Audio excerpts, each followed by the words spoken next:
नमस्कार।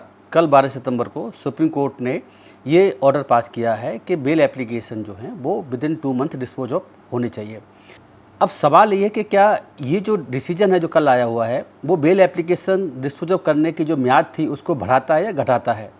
ये एक इम्पॉर्टेंट आस्पेक्ट है। ऐसा तो नहीं कि इस जजमेंट की वजह से बेल एप्लीकेशन के डिसाइड करने में डिले होगा।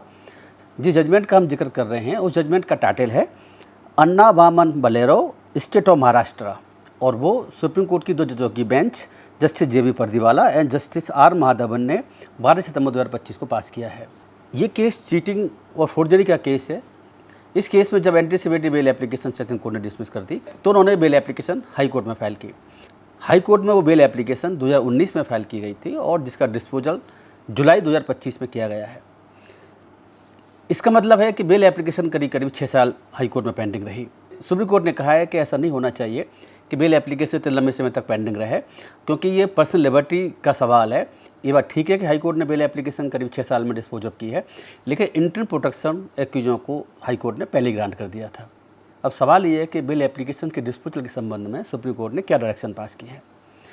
ये जो डायरेक्शन सुप्रीम कोर्ट ने पास किए हैं वो न केवल एंटीसिपेटरी बेल के लिए है बल्कि रेगुलर बेल के लिए भी पास की गई हैं।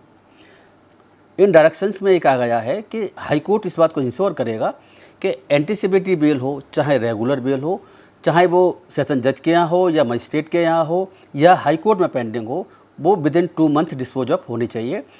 इसका सिर्फ एक एक्सेप्शन है कि अगर जो एप्लीकांट्स हैं उन्हीं की वजह से बेल डिले हो रही है तो एक अलग बात है। अदरवाइज जो बेल एप्लीकेशन को 2 महीने के अंदर डिस्पोज होना चाहिए हर हालत में। ये सुप्रीम कोर्ट ने इस केस में कहा है। इस ऑर्डर की कॉपी सभी हाई कोर्टों को भेजने के आदेश भी सुप्रीम कोर्ट ने इसमें किए हैं। जैसा कि हमने पहले कहा था कि इस हम वीडियो में ये विचार कर रहे हैं कि इस ऑर्डर की वजह से बेल एप्लीकेशन जल्दी डिस्पोज ऑफ होंगी या देर में डिस्पोज ऑफ होंगी। हमारा मानना ये है कि इस जजमेंट की वजह से बेल एप्लीकेशन डिस्पोजल में कोई जल्दी नहीं होगी बल्कि डिले होगा। ये बात हम इसीलिए कह रहे हैं कि सुप्रीम कोर्ट ने ये जो bail application time bound dispose of करने का ऑर्डर पहली बार नहीं किया है।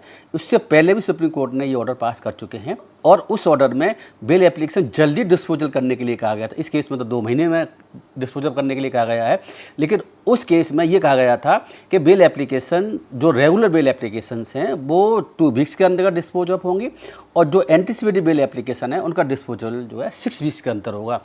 वो जो जजमेंट था वो सत्येंद्र कुमार अंटिल के केस में पास किया गया था 2022 में, और इस जजमेंट में उस सत्येंद्र कुमार अंटिल के जजमेंट का जिक्र भी किया गया है।